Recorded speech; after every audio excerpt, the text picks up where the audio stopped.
Welcome to another briefing of ICA, Institute for Contemporary Affairs, in the framework of the Jerusalem Center for Public Affairs. We have a very special guest today, Major General Yoav Galant, who has a very fascinating CV that I'm looking at right now. I'm just going to mention a few things. And the reason why he's here is his current capacity, which is the operational commander for the Israeli IDF Southern Command. But for years he's held senior positions in the IDF. Among the most noteworthy that I would like to share with you, of course, is his previous position as the military secretary of the Prime Minister, Prime Minister Ariel Sharon, which put him in a position to be in the Prime Minister's many contacts around the world on foreign and defense affairs. And previous to that, among the many positions he had, he was the commander of the Israeli Naval Commando. It's known in Hebrew as Sheyetet Shoshisle. And obviously in an era in which counterinsurgency warfare and counterterrorism are becoming more and more critical for the national security of countries, that kind of experience is extremely important for the security of Israel and indeed the security of our entire Western alliance. So with that said, let me turn over the floor to General Galant.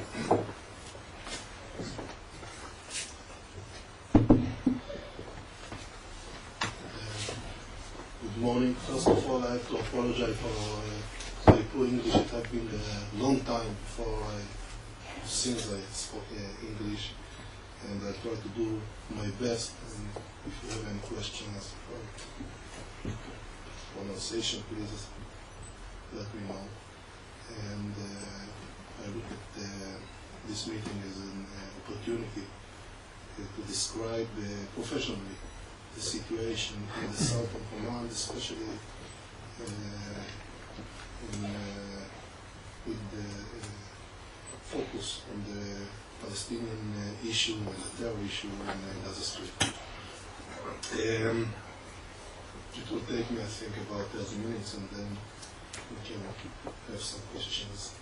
The purpose of Southern Command is shown on the board, and is to defend the sovereignty and the borders of Israel in the south and to protect the lives of its civilians. We see 5 major tasks. First of all is to plan and command the campaign in case of emergency in the south, to combat terror infrastructure, as is shown in point 2, to deter the enemy and to provide early warning, as is expected from our major tasks, to command the permanent and allocated forces in the south, and the fifth one is not exactly a military issue, but we think that we have to reinforce and develop the southern Israel and the Negev area as part of a national mission. The army is there and is has an important role in the south. What do we see in the arena? Looking backward for a couple of years, and this is a map of terror acts in the southern arena vis-a-vis the Israeli borders in the south. And you see only major events that all of you heard about them in the past. And in red, you see that Eilat was a taking. Not the first time, but the first succeeding time during the last years. And what I try to show here is that global terror and the Islamic Jihad action in the arena is acting against all the neighbor countries in the area, including Israel, and this is of course a common interest of all of us to try to avoid it. imports from many countries around us. That doesn't mean that the governments cooperate with that. The opposite is right. We try to avoid it, but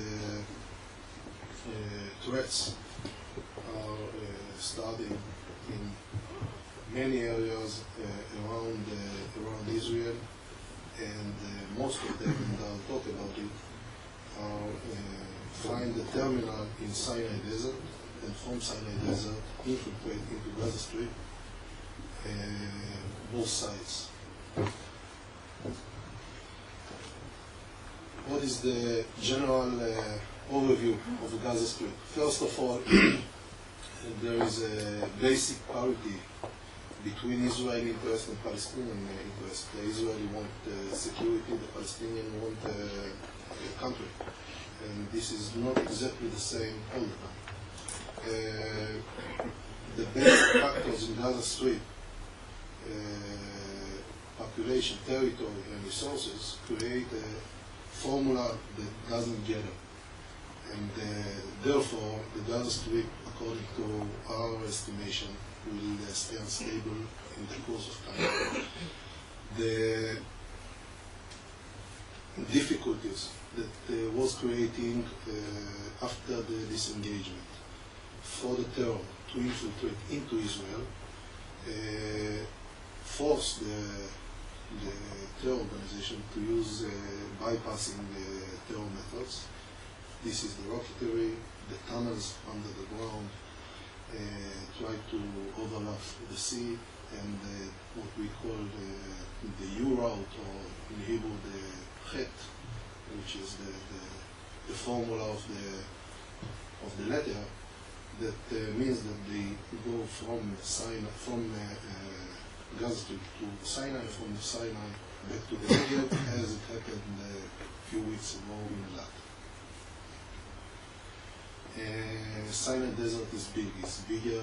It's 3 times bigger than Israel, and it allows global terror organization and the Palestinian terror organization to carry out attacks from its territory, and this is a very difficult area to control.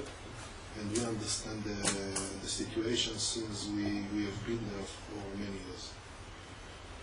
The fifth point here, the cooperation between Hamas, Iran, Hezbollah and others, and other global terror organizations create base for knowledge, high motivation and operation that help the Hamas. I would like to explain this point with a few more words. There is a high motivation to hit Israel in the Gaza Strip. There is a lot of experience, military experience, operational experience in Gaza Strip, and the contact with the world, especially with Iran, create the help of the knowledge, the know-how, and the ammunition and the explosive that are being brought from abroad. Together, this combination of motivation and knowledge and ammunition create a very problematic situation for all the sides that are involved in the situation, because some of these efforts, or most of them, are pointing against Israel, but some of them are pointing against Egypt, as it happened on the map that I showed you a few minutes ago.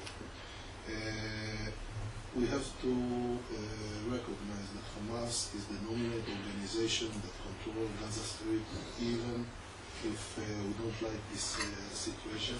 This is the situation right now. And the strength of the Hamas is increasing ever since they won the elections in January 2006. And they are getting stronger. And this, of course, have ups and downs, but basically the gradient is moving forward. What is the up-to-date picture in the Gaza Strip? As I said, Hamas won the election. Hamas is cranking. There is a gradual weakening of Fatah. There is a struggle, a violent struggle between Hamas and Fatah. All the various factions in Gaza Strip are gathering ammunition, knowledge, infrastructure of terror. Rocket launching is a daily issue. Even now, the average is 50 to 60 rockets per month, which means almost 2 per day. Terror attacks along the security fence continue, and the organization put great efforts in infiltrating the suicide terrorists into Israel. And this is especially done by the Islamic Jihad, by the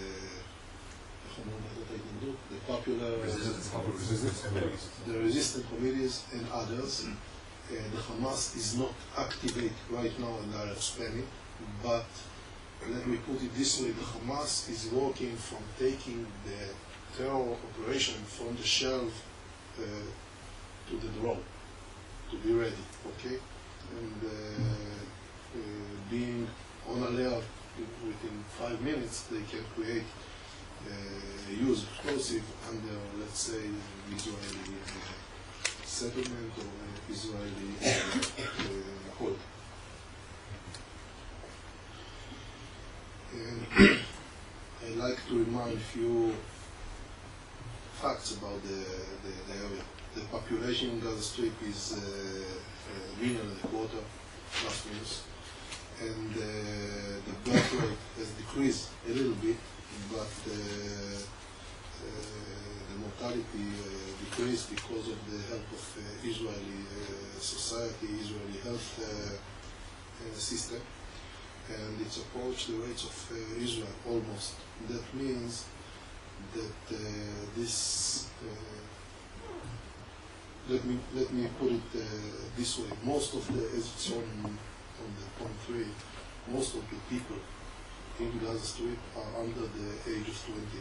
I am talking about 60%. The average income per capita in Gaza Strip is about $800 a month, a year. That means that is 5% of what happened in Israel, which is about 17 or 18,000 a year, and this by itself is create unstable situation, not talking about all the other issues.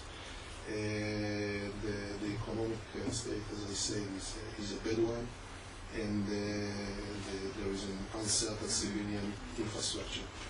I put it in this diagram, and this port is Gaza Strip, and what hit the Gaza Strip is what you show in the flames underneath: the ideology, demography, and the economy. The demography is part of the life of the Palestinian. The economy is something that the world can help with, and the ideology is the Palestinian choose. They choose to go after the Hamas, and this is something that is part of the problem. As a valve, I put three things on top. First of all is a political horizon.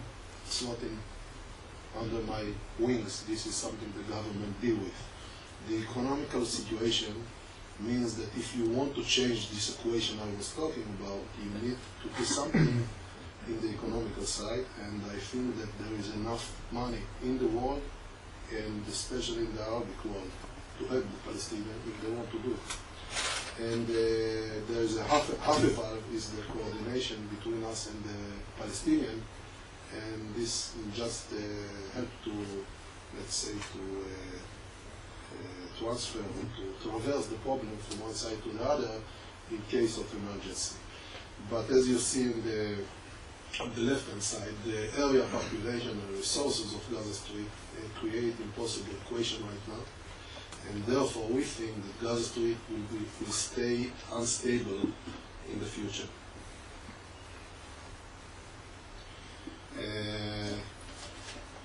we left, as you know, we left Gaza Strip almost 2 years ago. And we left them the gas, we left them the greenhouses, we left them the fields, we left them the option to take another route. Basically, they choose the terror route. A few months afterwards, they elect for the Hamas.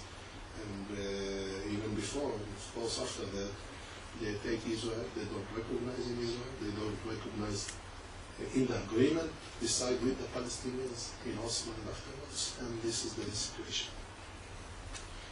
On the operational level, as I described before, Gaza Strip is kind of a closed area. Therefore, they try different methods. First of all, they launch rockets towards Ashkelon, Sderot, and other places. Second, they try to bypass through the ground and the underground infiltration. We have many tunnels that are digging even right now, and we don't know exactly, and I'm talking about Israel and other nations, most of the nations, we don't know how to detect a tunnel that its depth is 20 meters under the ground, that they are digging. Some of them have the length of 300, and some of them more than that, more than 1 kilometer. And we suffer a lot from those tunnels. And this is one of the methods they use. Of course, trying to infiltrate into Israel through the fence. Right now, they don't succeed, and we are doing our best to keep the situation as it is. Take the forces on the fence that guard the fence in order to avoid terrorism into Israel. And of course, what I was talking before, taking from the sea, we have the data, we have the bad experience that happened in the north and also in the south. And of course, the new route that they are using, either a short U just to pass the fence, or something longer that can use all the 200 kilometers that we have as a common border between Sinai Desert and Israel. What is the priority of the Hamas? And this is something that we have to understand. They declare, they announce it, and we cannot put it to the side. First of all, it is the ideology. This is the basic. Then the strengthening, and this means the internal, the military level, the foreign affairs, the economical affairs, the civilian. They try to be stronger as a political party than there was in the past, and so far they succeed. Then is the government, and afterwards, the final is using the term. What I'm trying to say is that this is the preference in case that they have to give up something. They will never give up their ideology. They may give up using the terror as they do now when we have ceasefire with them. If it's a question of compromise, they can compromise about the government, but they will help themselves in a position which is strong enough as a military power, as a political power, in order to take back the government. And if you understand these levels and these priorities, you understand how they think. And it helps us to understand why cutting the terror by a ceasefire doesn't create a solution for the situation. It creates a solution just for temporary situation. As I said, this is not anymore one or two terrorists moving with AK-47, Kalashnikov from one side to the other and shooting. This is a system. And as you see, they have 4 different brigades according to the zones in Gaza Strip. The north one, the Gaza Brigade, the Central Refugee Camps Brigade, and the Southern Brigade. Each of them have a commander. Under them, they have, for example, I took the refugee camps in the center, and they have battalions. Each one of these battalions have a commander. Under them, companies and platoons, and special forces dealing with the professional thing like observation, sniping, infantry, explosive, anti-tanks, and you name it. Everything is well organized. And this is in a way more similar to anti-tank commander division than to terror organization. This is a system. And the know-how is brought by the Palestinian from abroad, most likely from Iran, but also from Syria and the Hezbollah. And everything is working according to a plan. It's not working as somebody in the area decide to do something and create his own ambitions.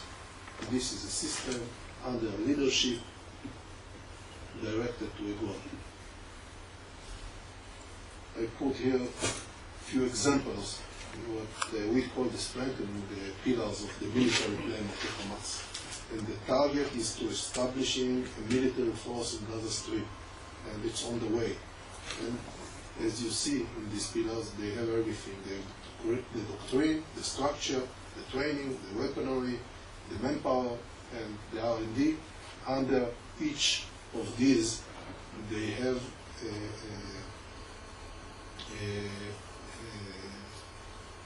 something very ordered and a plan to carry it out. And we can ask afterwards about the different points in these pillars. But let's talk about, for example, about the training. They're sending activists to Syria, to Lebanon, to Iran. It's easy to move free of ammunition and weapons from Gaza Strip to Egypt. From Egypt, they took the plan to Syria. From Syria, they moved to Lebanon or to Iran or to other places. They train. And the opposite, people from Iran come, inspect the situation in the area, give them the proper training and coaching, examine them, and see if they hit the targets that they gave them. And this is, of course, just an example about how you build military force. And as I said, they have the motivation, and they have the hate against Israel and the military experience. And from outside, they get the know-how about more modern systems and methods. This is some of the attacks against Israel since the disengagement. It's more than 2,000 attacks of rockets, most of them Kassam rockets. Almost 300 attacks of explosives. Some of them are stronger than we had in Lebanon during the 80s and the 90s. The anti-tank rockets and the counter-shooting is just from the fence. It's not including the operation that the IDF was carrying out in Gaza Strip, because this is number of thousands. So this is just to give you the proportion, and this is the Palestinian and the terror answer to the Israeli disengagement that say, listen, you are responsible for your future in the coming years. You have to decide whether you want peace or you want to fight us. And this is the answer, and you can judge by yourself what is the answer. For the finalization, I would say we are acting and behaving and thinking how to bring a stable situation and peace situation. This is the basic thing. The situation that was forced by the Palestinians, therefore Israel is doing anything possible to defend itself. And as you know, we are experienced people. We learned for 2,000 years what is the option if you don't have a military force to defend yourself. Right now we have the capability and the right to defend ourselves by ourselves in our country. And that's what we are doing, and I think we are trying to do it very precisely, not by using all the force we can.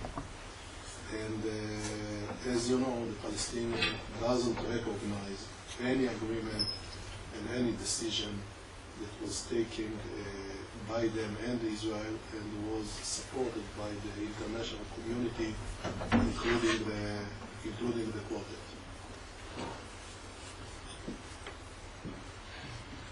Thank you very much, General Galant. We have time for questions.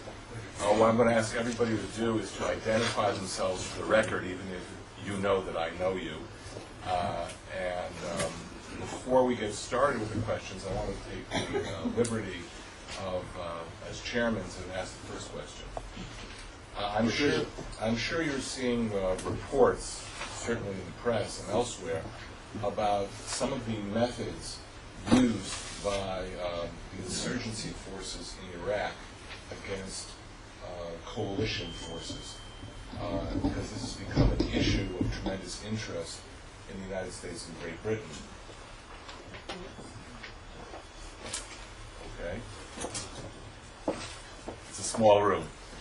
I was wondering whether you could compare notes with the Western coalition forces in Iraq about the kind of weaponry or methods of military operations being used against coalition forces in Iraq to what you're seeing as the trend line in Gaza. In particular, the use of roadside bombs that can be used to penetrate armor, or the use of special mortars.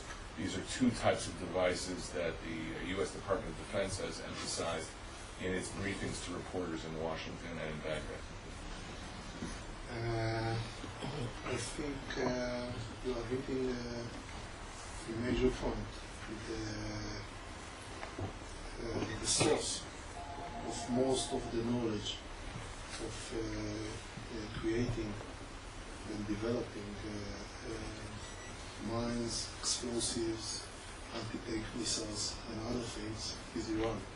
And it's affect the situation in Iraq, in Lebanon, and in Gaza Strip, and they're trying to do it in other places. I would say that this is a major change in the situation in the Middle East, that the Iranians are using whatever they can in order to attack the West, including the moderate Muslim countries, in order to achieve their goals. And this, of course, put Israel and the United States on one side, no matter if it's in Iraq or in Gaza Strip. And the methods are similar. The internet allows people to change ideas, systems, plans in seconds. And this is not the situation we faced in Gaza Strip a few years ago, because we understand that the Palestinian from Gaza Strip can find himself meeting in Damascus or in Tehran with terrorists, no matter if it's Al-Qaeda or some of the Shia groups in Iraq. And they meet together, they change ideas, they share knowledge, and they are working right now for the same target. That doesn't mean that the Palestinians and the Iranians, especially the Hamas and the Iranians, are identified are not the same, and they have major problems between themselves. But right now they have a common idea and common goal, which means that they want to push Israel from the area and the Americans from the north, and all the rest is well known. And I will open up to questions, please.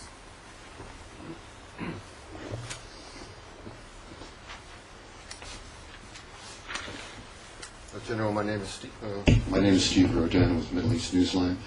I have two questions. With your permission, one of the slides that you showed talked about a two-way route between Gaza and the Sinai. And I would like to know, what does this mean for Palestinian infrastructure, particularly jihad infrastructure in Sinai? The Egyptians did capture several people over the last month or so, saying there were jihad people who were involved in terror attacks in Sinai. My second question is, what are you doing regarding the border fence and the Masu'ah 100 system, which is supposed to protect Israel, and not allow what happened a month ago when the Palestinians took off part of the fence from the Gaza fence, and they were not stopped or detected? Thank you. You asked two questions. One is very strategic and one is very tactical. Let me start with the strategic one. I think that the Egyptians have a major interest to block terror in Sinai Desert and in Israel. We cooperate with them, and the cooperation during the last year is improving, and I think we see the problem in the same eyes. And that doesn't mean that we have 100% succeed. This is a fact of life. As to the second thing, the Masu'ah system is only one tool, and we have many tools, different tools, and we have to use them smartly in order to achieve our goals. And the problem with fighting terrorism is that not like in the regular war, when you use, when the more power you use is better, the situation when you are fighting terror that have the cover and I would say the camouflage civilians, is that you have to be very accurate, very precise, try to hit only the terrorists and not using everything you have, because there are 99% or 95% of people who are uninvolved, and we don't want to hit them, first of all, because this is our law and our moral system. And second, because we understand that this doesn't affect our interest in the total world.